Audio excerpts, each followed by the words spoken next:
They had whispered that she would break under pressure, that when the moment of truth came her hands would betray her.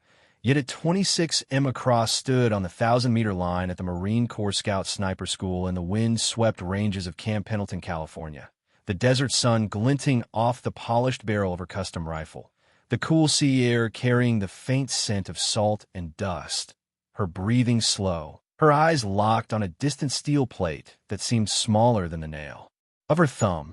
From the start, Emma had shown extraordinary ability, her shots grouping so tightly that instructors leaned over their scopes in disbelief. She had mastered the subtle art of reading wind, not just from flags or dust trails, but from the shimmer of heat rising off the earth.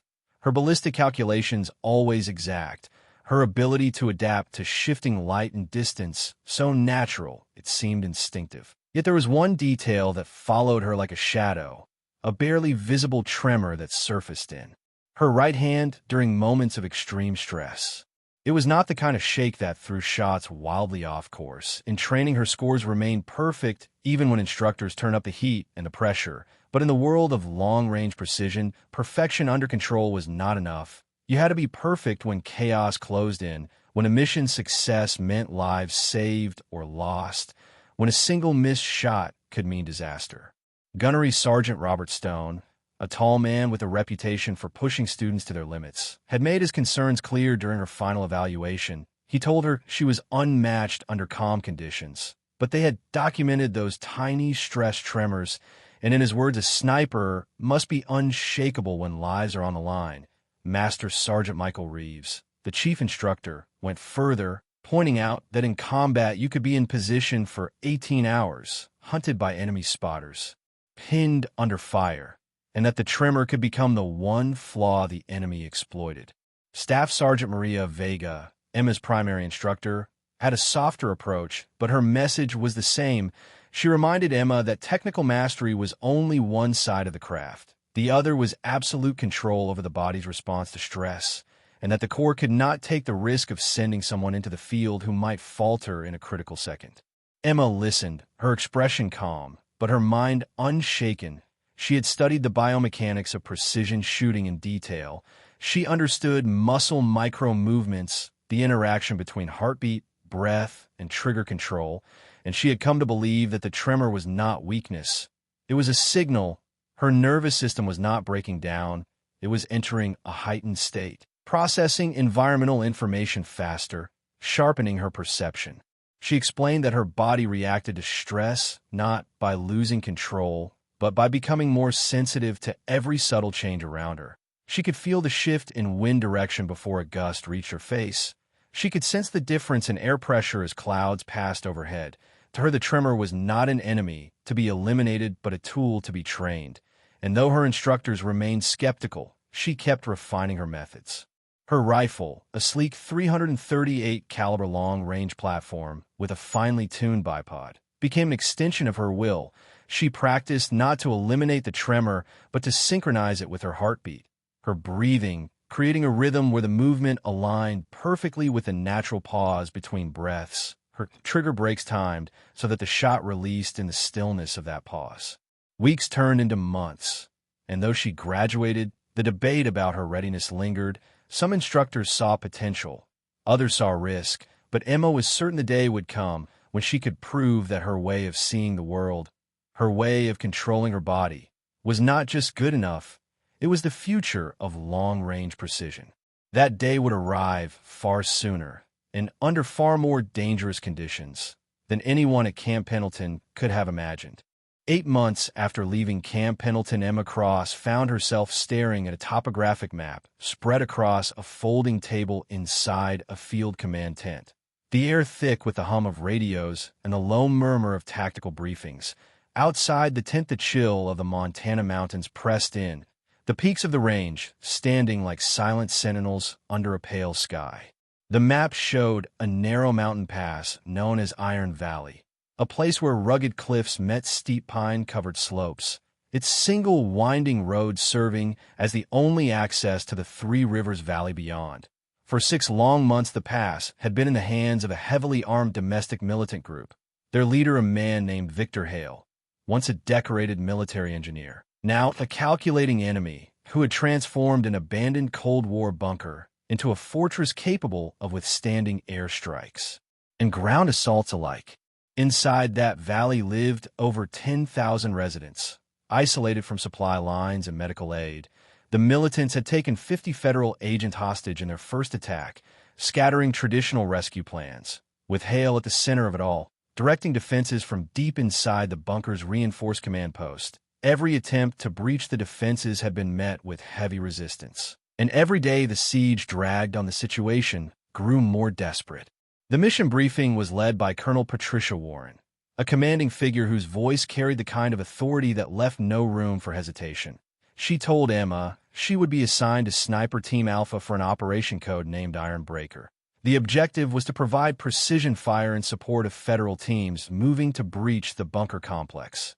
Emma's eyes traced the red line on the map marking the enemy's position. The numbers told their own story. The bunker sat on a rocky outcrop 3,520 meters from the only concealed firing location, a distance at the extreme limit of even the most advanced sniper systems. Master Sergeant Reeves had flown in from Pendleton for the operation. His eyes held that same doubt she had seen months before. He reminded her that this was no training range.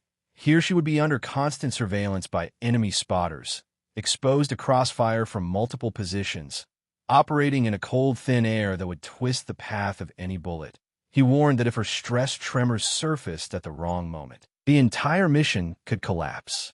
Emma listened without interruption, then assured him she had spent the months since graduation developing new breathing techniques, refining her biomechanical controls, training to not just suppress, but use her body's stress signals to her advantage.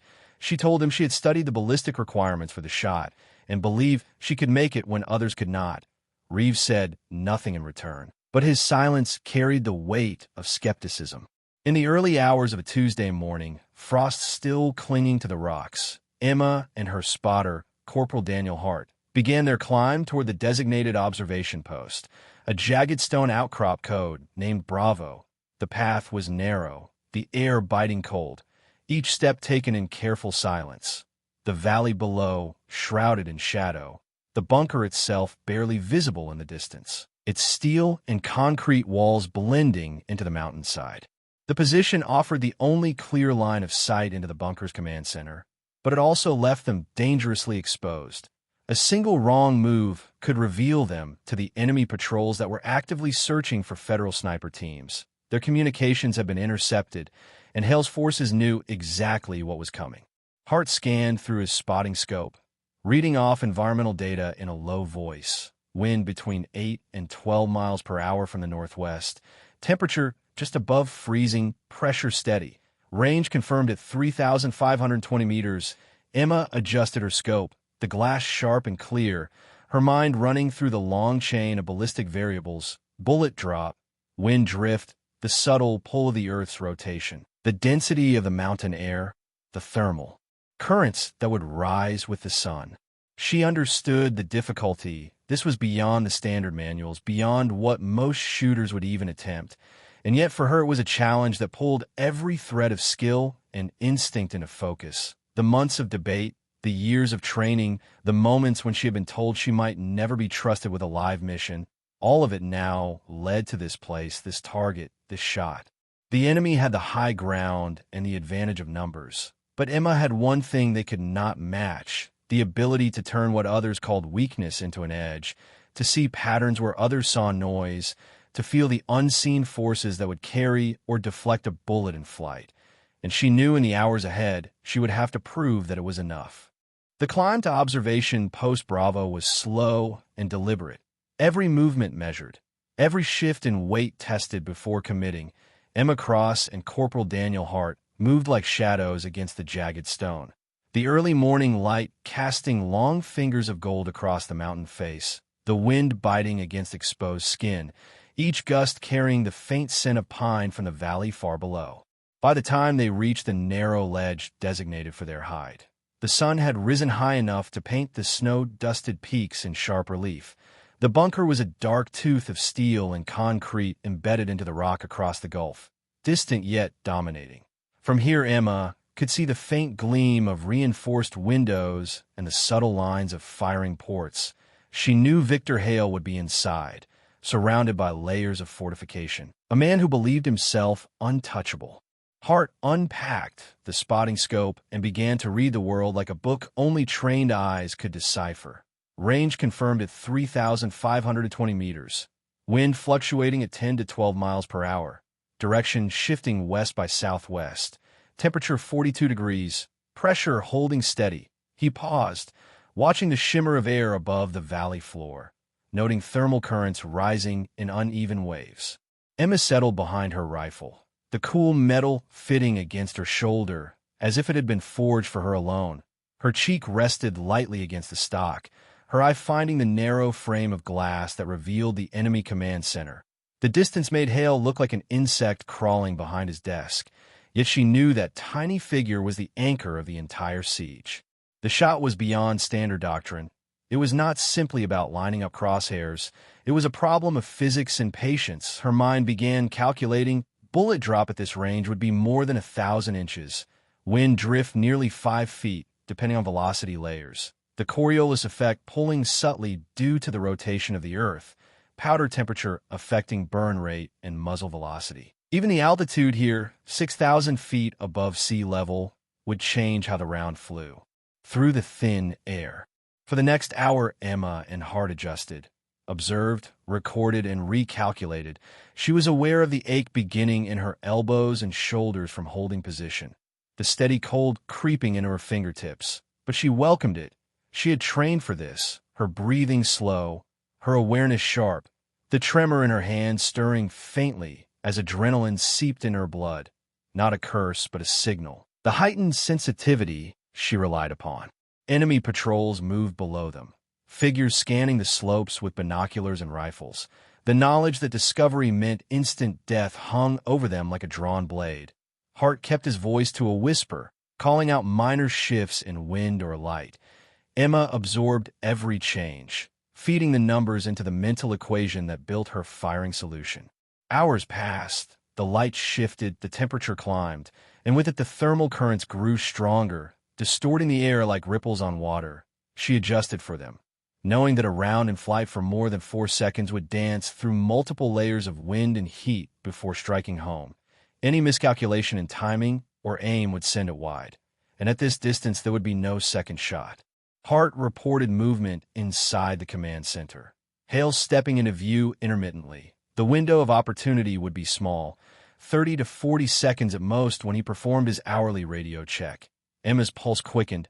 Her breathing became deliberate, each inhale and exhale part of a pattern she had built over years, the tremor now in sync with her heartbeat, her finger resting lightly on the trigger guard. The rifle an extension of her own body.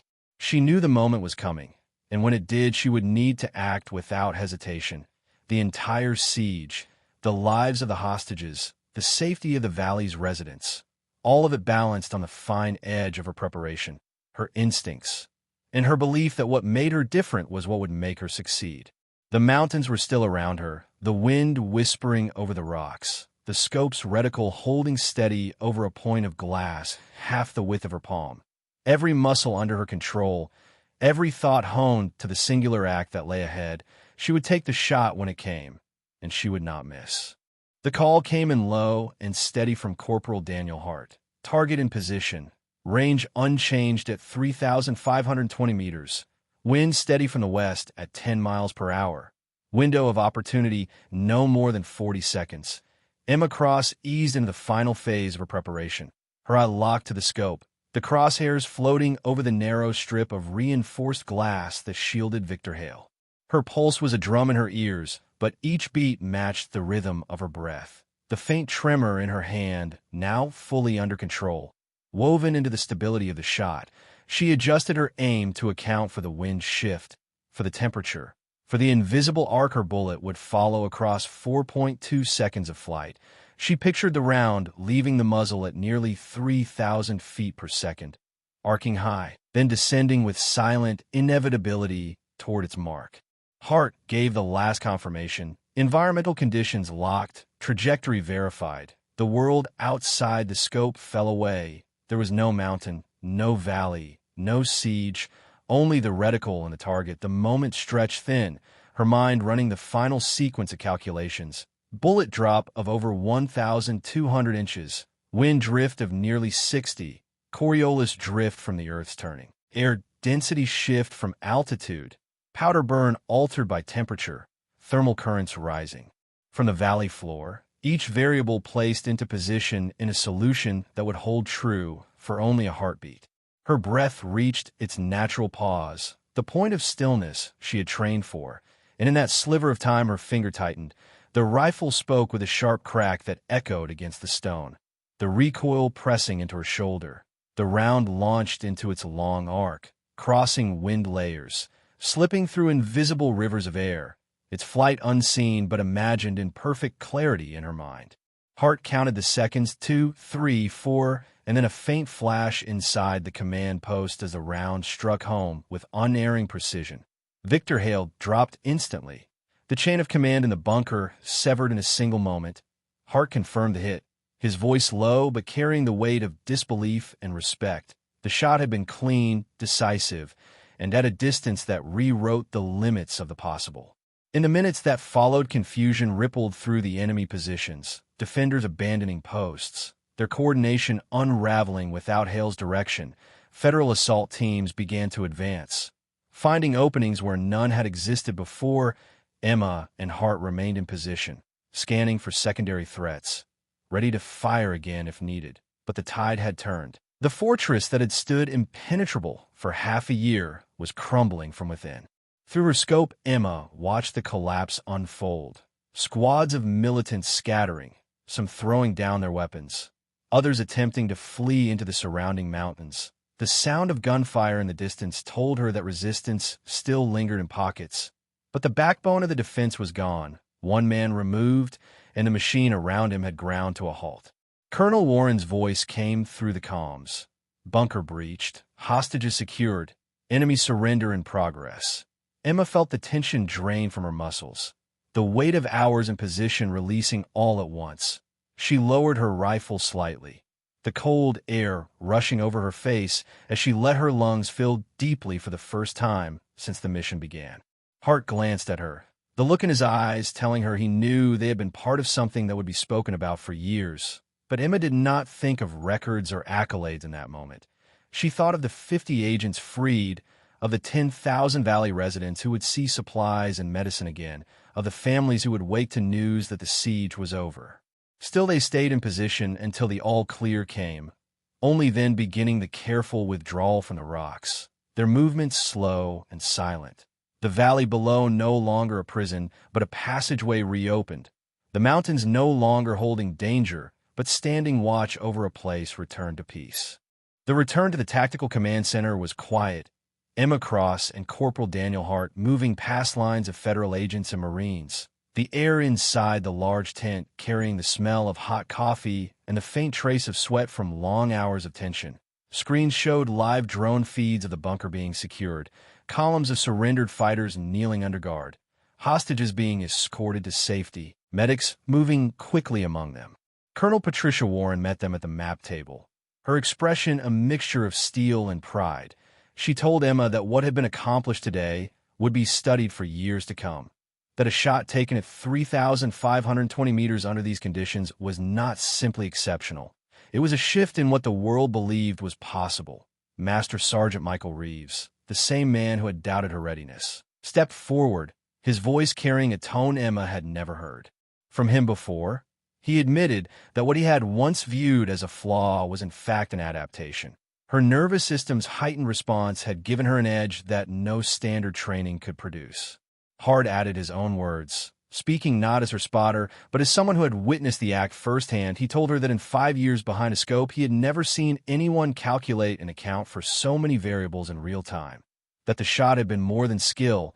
It had been a fusion of instinct and science, of mind and body operating at the very limit of human capability. Yet for Emma, the greatest reward came not from the ranks around her, but from a short message relayed by radio. It was from the mayor of Clearwater, the largest town in the Three Rivers Valley, thanking her for bringing their people home. The simplicity of it struck deeper than any medal could.